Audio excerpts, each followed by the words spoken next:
बिस्मिल्लाहिर्रहमानिर्रहीम। अस्सलाम वालेकुम नाज़रीन इकराम, मैं हूं आपकी मेज़बान डॉक्टर मुक़द्दस मलिक, आपके अपने प्रोग्राम आपकी बात आपके साथ में।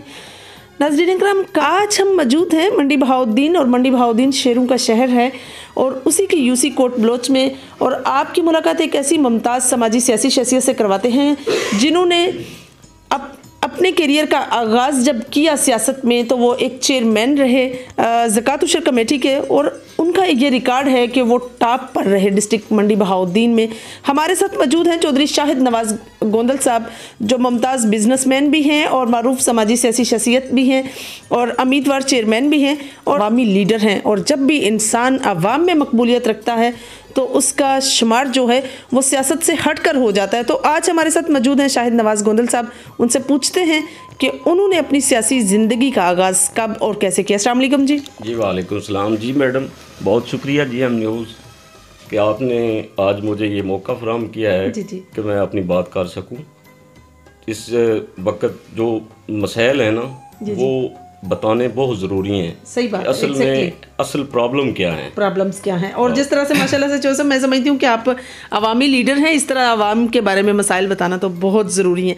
सबसे पहला मेरा सवाल आपसे ये है कि आपने अपनी सियासत का आगाज़, चूँकि सियासत एक इबादत है और आपने इसका आगाज़ जो है बहुत कम या छोटी एज में किया, इसके बारे में आपकी क्या राय है? असल में लोगों के जो मसाइल हैं ना, इनको देखते हुए, क्योंकि जिस गांव से मेरा ताल्लुक़ है, मैं एक छोटे से ज़मींदार घराने से मेरा ताल्लुक़ है, तो मैंने जब देखा कि हमारे जो आसपास लोग हैं इनके मसाइल क्या हैं और उनका कोई बंदा पुरसान हाल भी नहीं है। काफ़ी अरसा हो गया है लोग सियासत कर रहे हैं इस हल्के में। हमारे गांव को कभी यूनियन कौंसिल रसूल में डाला गया, उसके बाद फिर छैदा वाली में गए। हमारे गांव में आज तक कोई बंदा मतलब कामयाब ना होने की वजह ये है कि हमारा गांव छोटा है, बाकी गांव बड़े थे। ये जो पिछला इलेक्शन है इसमें मैंने हिस्सा लिया था चेयरमैन के तौर पे। ये इरादा है। जी बिल्कुल सही। अल्लाह का दिया बहुत कुछ है मैडम। 2 भाई हैं। मेरे जो असल मामलात हैं, मेरी कामयाबी जो समझ लें उसमें हमारी जो फैमिली है ना, मेरी माँ बाप की दुआएं। जी जी। अच्छा और मुझे ये बताएं कि आप जिस तरह से जिक्र कर रहे हैं कि आपके माँ बाप की दुआएं और भाई आप 2 हैं, आपकी हर इंसान की कामयाबी के पीछे किसी ना किसी का हाथ होता है। कामयाबी के पीछे किसका हाथ है? और आपकी फैमिली में अगर आ जाएं तो आपकी फैमिली में बच्चे आपके कितने हैं? देखिए मैडम, कामयाबी जो असल कामयाबी है वो तो मेरी माँ बाप की दुआएं हैं। बेशक। ठीक है, उन्होंने मुझे हलाल रिज़्क़ खिलाया है, ठीक है, और मेरी तरबियत अच्छी की है, ठीक है। उनकी दुआएं भरपूर मेरे साथ हैं, आज भी हैं। मेरे वालिद और वालदा इस दुनिया में नहीं है, तो हम 2 भाई हैं। मेरा छोटा भाई डेनमार्क में सेटल है। वो जो माली आप कह लें को जो है ना मेरी सपोर्ट, वो मेरे भाई ने की है माशाल्लाह। और हम 2 भाई ऐसे रह रहे हैं कि जैसे मकसद है कि ये काफ़ी फैमिली आप तलाश करने के बाद कोई फैमिली मिलेगी कि हम भाइयों का आपस में इतना इत्तेफाक है कि मैं उस भाई को अपने बेटों की तरह समझता हूँ। मेरे 3 बेटे हैं, वो मेरे मतलब मैं उनको चौथे बेटे की जगह समझता हूँ और वो भी मुझे बाप का दर्जा देते हैं। बहुत अच्छी बात। तो जब मैं ये मैसेज देना चाहता हूँ कि हमारी फैमिली में कामयाबी, अगर आपने कामयाबी की तरफ जाना है तो फैमिली में किसी एक भाई को थोड़ी बहुत कुर्बानी देनी पड़ती है। वो बाकी भाइयों की अगर मदद करें, अपनी फैमिली में लोगों की मदद करें, मेरे ख्याल में काफ़ी मसाइल जो है ना वो हल हो जाते हैं हमारे। लेकिन बदकिस्मती से अगर एक भाई थोड़ा सा ऊपर चला गया है इस माशरे में, तो उसकी ये सोच होती है कि दूसरा भाई जो है ना वो ऐसे ही रहे। हाँ, वो मेरे ही नाम आप ऊपर आए। तो मैं ये लोगों को मैसेज देना चाहता हूँ कि जो भी लोग इस तरह मतलब जॉइंट फैमिली सिस्टम के तौर पर रह रहे हैं, मैं उनसे मेरी ये रिक्वेस्ट है कि अगर आपने कामयाब होना है या तरक्की करनी है, तो जो मेरे पास मतलब जो मैंने उसका रिज़ल्ट निकाला है वो ये है कि एक दूसरे की मदद करना सीखें। बहुत अच्छी बात, बहुत अच्छा मैसेज। जो सब आप जिस तरह से अवामी लीडर हैं, अवाम से हमने ऑफ द रिकॉर्ड आपके गांव से पूछा तो लोग आपसे बहुत प्यार करते हैं, मोहब्बत करते हैं, और स्पेशली मोहब्बत का जो समझ लें दारोमदार है या समझ लें गिराव है वो गरीब परवर लोगों का है। तो आप अवामी लीडर होने के साथ ये बताएं कि अवाम के कौन कौन से ऐसे मसाइल हैं जो आपको नज़र आते हैं और आप चाहते हैं कि इनका हल होना चाहिए। ठीक है, जिस मुल्क का मजदूर, किसान, इंजीनियर और पढ़े लिखे लोग वो बेरोजगार होंगे, उनके पास कारोबार नहीं होगा, तो मैं नहीं समझता कि ये मसाइल कोई भी आ जाए, ये मसाइल हल नहीं होंगे। बिल्कुल सही, बहुत अच्छी बात। किसी चीज़ की बुनियाद जो होती है ना, असल में बुनियाद, आप बिल्डिंग बनाते हैं उसकी बुनियाद आपको मजबूत करनी पड़ती है। एग्जैक्टली। तो किसी ने आज तक इस पे ध्यान नहीं दिया। मेरी जो असल इसमें आने का एक ही मेरा मकसद है कि अपने लिए तो सभी जीते हैं इस जहां में, है जिंदगी का मकसद औरों के काम आना। माशाल्लाह। मैं समझता हूँ कि बंदे की थोड़ी सी जिंदगी है, हमारे देखते देखते हमारे बाओजदाद काफ़ी लोग हमें छोड़ के चले गए और हमने भी चले जाना है। सही। ठीक है, मुझे कोई अल्फन कोई शौक नहीं है कि मेरे कोई तख्ती लगे, मेरा कोई लोग ऐसे नाम भी। मैं समझता हूँ कि लोगों की खिदमत करें, वो जज्बा अपने अंदर पैदा करें। मैं अपने गांव के, अपने आसपास के, अपने दोस्त अहबाब जितने हैं, मैं उनसे यही रिक्वेस्ट करूँगा, सियासत करें, हर बंदे का हक है। सही बात है। ठीक है, यंग लोग आगे आए, ठीक है, इस मुल्क की खिदमत करें। ठीक है, उसमें आपने ना कोई जाती मफादात उसको कम कर दें, मैं समझता हूँ ख़त्म करें। यंग जनरेशन से मेरा यही है कि आए सियासत करें, अच्छी सियासत करें, मुखलस करें, मसाइल के हल की तरफ आएँ। सही। तो मैं आप करें, सियासत करें, अच्छी करें, ठीक है, पॉजिटिव करें। ठीक है, उसमें पार्टी छोड़ दें। कोई जो नजरियाती लोग हैं, हर बंदे का, किसी का पीपल पार्टी से तल्लक है, किसी का काफ लीग से तल्लक है, कोई तब्दीली को पसंद करता है, कोई मुस्लिम लीग को पसंद करता है। वो किसी को आप, वो किसी को ज़बरदस्ती हम किसी को ठोंस नहीं सकते कि आप इसको वोट दें, अपना मंशूर दें। मैं समझता हूँ कि ये जो हमारा कल्चर है ना सियासत का, इसको चेंज होना चाहिए। मोटा जैसे आपका ये प्रोग्राम है, ऐसे प्रोग्राम में हम जो सियासत करना चाहते हैं वो आए और अपना बताएं कि मैं क्या करना चाहता हूँ, अपना मंशूर बताने की। अच्छा सर, मुझे ये बताएं कि जिस तरह से जो अजारादारी सियासत है, मारूसी सियासत है, लोग नस्ल दर नस्ल एक ही प्लेटफार्म से, दादा चेयरमैन, फिर परदादा, फिर उससे आगे, इस तरह सिस्टम चलता जा रहा है। आपका क्या ख्याल है कि बाकी जो कॉमन लोग हैं उनका हक नहीं है, उनको नहीं आना चाहिए? मैं समझता हूँ कि क्यों नहीं उनका। अगर यह मतलब छोटा ज़मींदार है, हो सकता है कि वो एक बड़े आदमी से, उस अल्लाह पाक ने उसको शऊर और अक्ल ज़्यादा दे दिया हो, उसको इस्तेमाल करने दें, कोई हरज नहीं। मतलब इलेक्शन लड़े, ये सब का हक है, जिसको लोग वोट दें। उसी सियासत से जब तक आप निकलेंगे नहीं मैडम, बहुत मुश्किल है। वो जो मतलब खान आ जाए, कोई आ जाए, ठीक है। देखिए अभी जो मतलब ये जो अभी इलेक्शन हुए हैं, मतलब जिसमें ये तब्दीली का नारा लगा था, मोहतरम वज़ीर आज़म इमरान खान साहब बन गए थे, और उनको एंड ऑफ द टाइम क्या वो जो मरूसी सियासत पे जाना पड़ा। ठीक है, मतलब अपने साथ वही टीम लगानी पड़ी जो जख्मी लोग थे, जो पहले वाले फ्रेश लोग, उसमें कितने आप देख लें। जब तक आप ऐसे जख्मी लोगों को रिजेक्ट नहीं करेंगे, ठीक है, जो भी करप्ट आदमी है, जिसने भी कोई गवर्नमेंट, वो जो भी है, किसी पार्टी से भी है, जिसने इस मुल्क को लूटा है, वो मैं तो उसका दिफा नहीं करता, लेकिन उसमें मेरिट पे एहसाब करें, ठीक है। और जिसने भी जो किया है उसको इसका हिसाब देना चाहिए, ठीक है। एक बंदा है, वो सियासत में 5 साल रहा है, उसने अगर कोई जद्दाद वगैरह बनाई है, ठीक है, तो उससे उसका हिसाब लेना चाहिए और उसको देना भी चाहिए, ठीक है। भाई उसके अपने कौन से एहसास थे और क्या जब तक देखें, अभी जो मसाइल है ना, खान साहब लोग कहते हैं ईमानदार, मैं भी समझता हूँ ईमानदार होंगे, लेकिन मसला क्या है, जब आपकी टीम ठीक नहीं होगी, ठीक है, आपके साथ जो टीम चल रही है वो सब लोग करप्ट होंगे, वो जख्मी लोग होंगे, तो वो कौन सी तब्दीली लाएंगे? अभी आप देख रहे हैं ना साथ जो हो रहा है मुल्क के साथ। बिल्कुल सही। आप सीनियर रहनुमा हैं मुस्लिम लीग नून के, और आपका एक संगदड़ा जो है मोहतरमा हमीदा वहीदुद्दीन साहबा के साथ है। जब जब वो MPA बनी तो कौन कौन से तरक्याती काम जो हैं आपके कोट बलोच में हुए?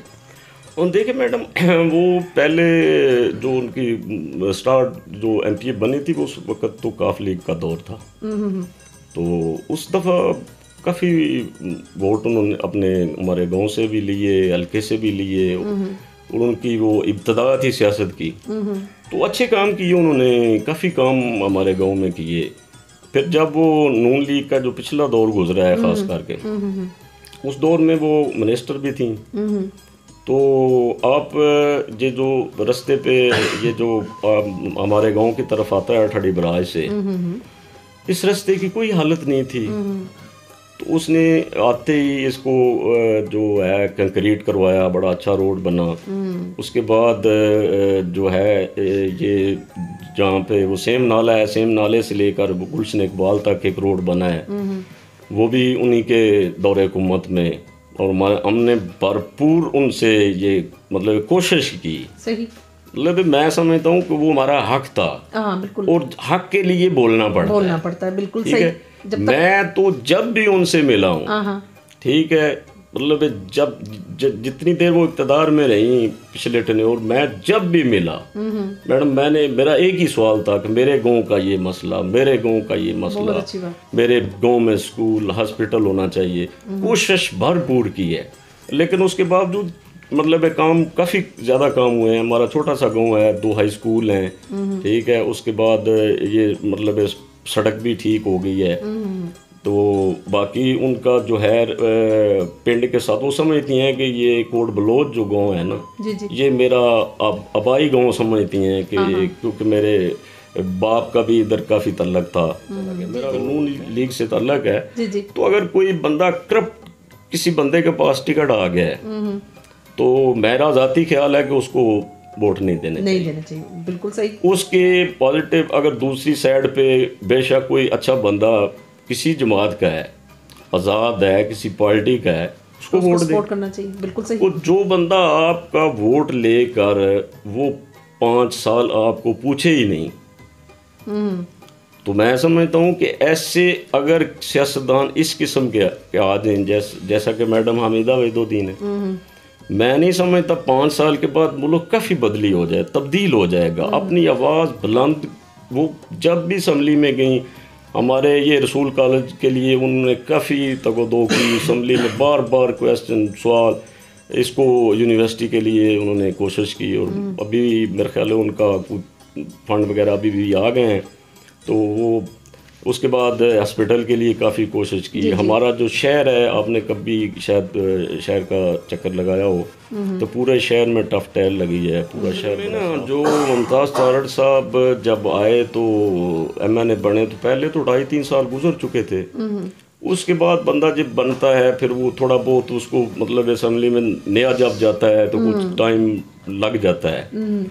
उनका जो मेरे ख्याल में जो है ना, मतलब जो मैंने देखा है, जो मैंने सुना है, और वो ग्राउंड पे भी मौजूद है, कि उनकी स्पेशली मुलाकात प्राइम मिनिस्टर उस वक़्त के नवाज शरीफ थे, उनसे हुई, तो उन्होंने कहा कि मुझे मिनिस्ट्री ना दें, मुझे फ़ंड ज़्यादा दे दें। सही। तो उन्होंने कहा मिनिस्ट्री भी ले लो तो फंड भी मैं आपको दूंगा। सही। तो तारड़ साहब ने 110 गाँव के लिए ना गैस की मंजूरी करवाई। वो उनसे सवाल किया तो वो कहते हैं कि देखें यार, शायद ऐसा है कि हमारी जो माएँ बहनें हैं ना, इनको भी सहूलत देनी चाहिए। सड़कें, स्कूल ये तो बन ही रहे हैं, अभी ज़माना बदल गया है, वक्त चेंज हो गया है। मैं समझता हूँ कि इनको भी अभी वो पुराना जो सिस्टम है ना लकड़ियाँ जलाने का, उनसे जान छुड़ानी चाहिए। सही।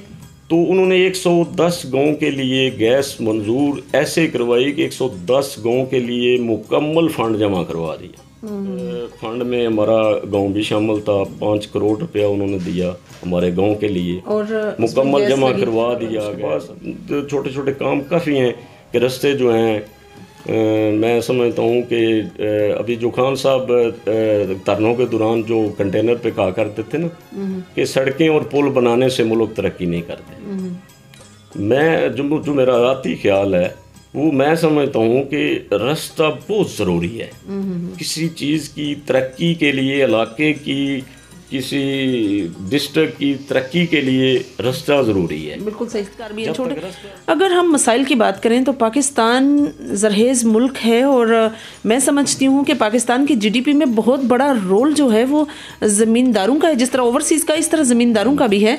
और क्या ज़मीन ज़राअत के हवाले से आपको कुछ मसाइल ऐसे नज़र आते हैं जिनका हल होना चाहिए?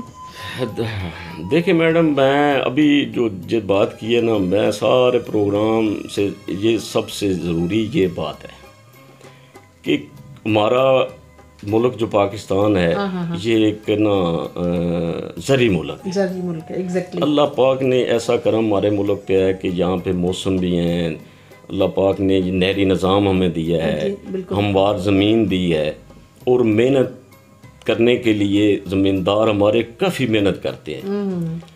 और सबसे मसाइल जो इस वक्त चल रहे हैं ना, सबसे जो मुश्किल वक्त है वो ज़मींदार तबके पे। और हमारी जो नाकामी है ना हुकूमत की, इस वक्त जो मसाइल बने हुए हैं ये इसमें सबसे ज़्यादा रोल जो होता है ना किसी मुल्क की तरक्की का, वो होता है ज़राअत पे। एग्जैक्टली। ज़राअत पे इतने मसाइल हैं मैडम, ये सब हमारे छोटे छोटे ज़मींदार हैं, मैं भी एक छोटा सा ज़मींदार हूँ, मैं खुद ज़मींदारा करता हूँ, ठीक है। अभी बिजाई का मौसम है, हाँ, जिस तरह जो गंदम की बिजाई का मौसम है, सही। और मैडम में 2 माह में मेरे ख्याल में 2000 रुपया DAP का रेट बढ़ा है। अभी गालबन 9000 रुपये DAP का रेट है। बिल्कुल सही है। लोग बजाई वैसे ही कर रहे हैं DAP के बगैर। जब आप प्रॉपर तौर पे DAP या उस पे मतलब कोई गवर्नमेंट की तरफ से कोई सहूलत, ना बीज की है ना कोई खाद पे सब्सिडी है, ज़मींदारों को जब तक आप खुशहाल नहीं करेंगे उस वक्त तक कोई मुल्क तरक्की नहीं कर सकता। बहुत बड़ी मेडिकल पे वो काफ़ी काम किया है, माशाल्लाह, सही। ठीक है। लोगों को उस वक्त जो है ना हेपेटाइटिस का इलाज था, वो 3.5 लाख के करीब जो है ना वो बड़ा मुश्किल था, बंदा तो करा नहीं सकता था। उस वक्त काफ़ी लोगों को हेपेटाइटिस का वो इलाज, लोगों को सहूलत, वो मसाइल होते हैं उनकी मदद करें ना। देखिए वो आप कोशिश करनी पड़ती है।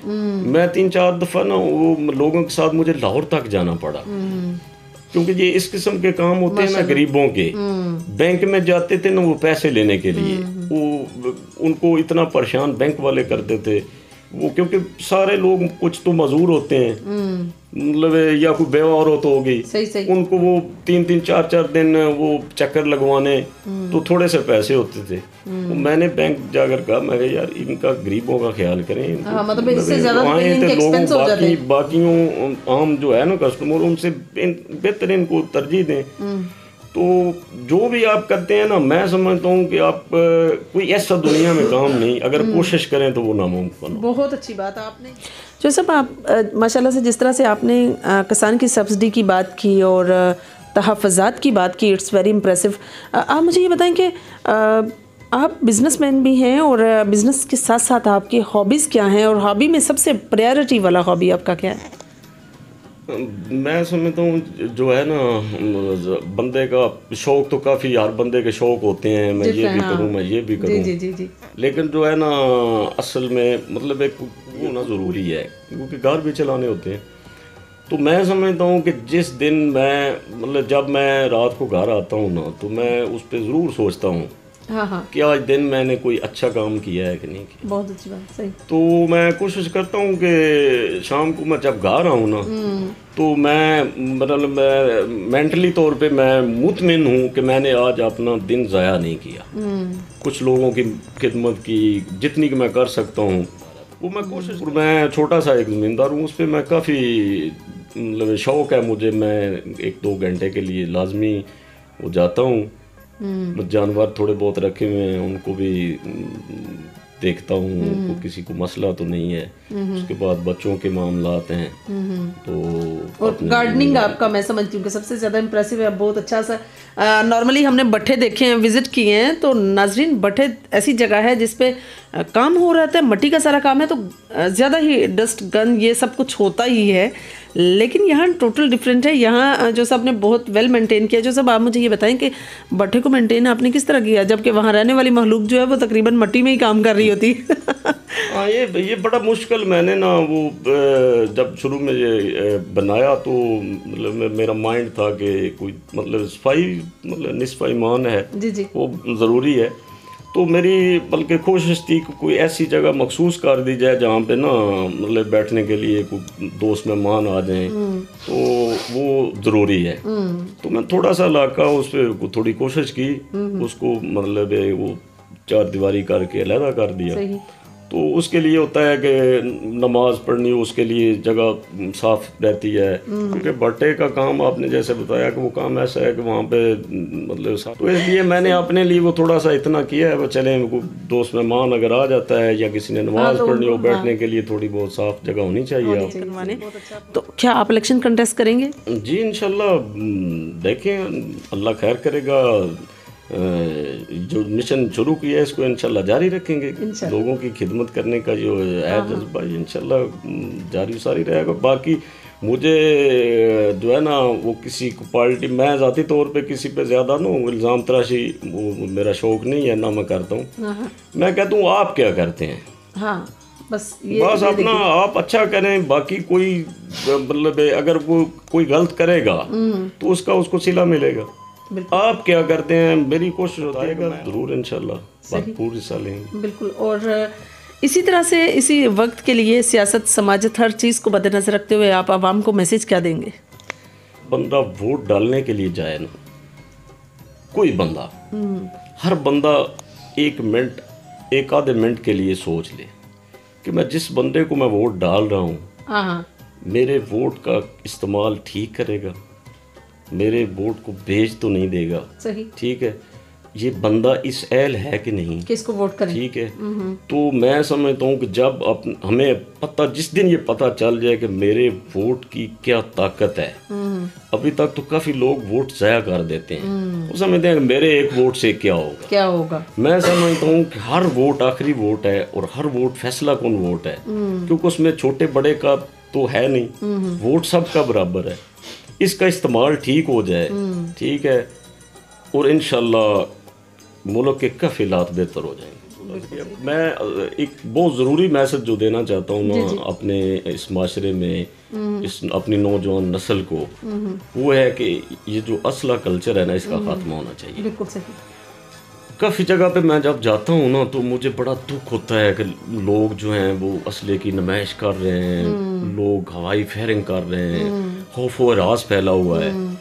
ये हम जैसे लोगों से शुरू होता है। सही, ठीक है, मतलब 3-3, 4-4 हमारे पास गाड़ियाँ हैं, उसमें असला। मैं समझता हूँ कि लोगों को एक अमन का मैसेज दें। सही, अगर माशरे में अमन होगा तो माशरा कामयाब होगा। हमारे डिस्ट्रिक्ट में आए रोज कत्ल व गारत होती है। मेरा उनको मैसेज है लोगों को, खुदा के लिए अपनी नस्ल बचा लें, अपनी नौजवान नस्ल को इस तरफ ना लेकर जाएं। ये बड़ा मुश्किल काम है, तो ये काम खत्म होना चाहिए। बहुत अच्छा मैसेज आपने दिया। जी, तो नाज़रीन, ये थी चौधरी शाहिद नवाज़ गोंदल साहब की गुफ्तगू जो आप लोगों ने सुनी। और सबसे बड़ी इम्प्रेसिव बात मुझे पूरे इंटरव्यू में ये लगी कि उन्होंने कहा कि सियासत करना सबका हक है। इट्स नॉट रिलेटेड टू कि एक ही बंदा विरासत में आए और बस मसलसल सियासतदान बनता रहे और मसलसल सियासत में चलता रहे, बल्कि उससे हट कर जो है नौजवानों को भी इस मैदान में आने की ज़रूरत है और एक अमली सियासत करने की ज़रूरत है जो पॉजिटिव हो। और साथ ही उनका थर्ड मैसेज ये था कि वोट जो है प्रॉपर तरीके से डालें, जिसमें इंसान को शऊर, समझ, सोच के साथ देना चाहिए कि आया हम जिसको वोट कर रहे हैं वो वाकई इस काबिल है कि नहीं। इंशाल्लाह हमारी और आपकी मुलाकात होगी फिर किसी नए प्रोग्राम में। तब तक के लिए इजाज़त चाहते हैं। अल्लाह हाफिज़।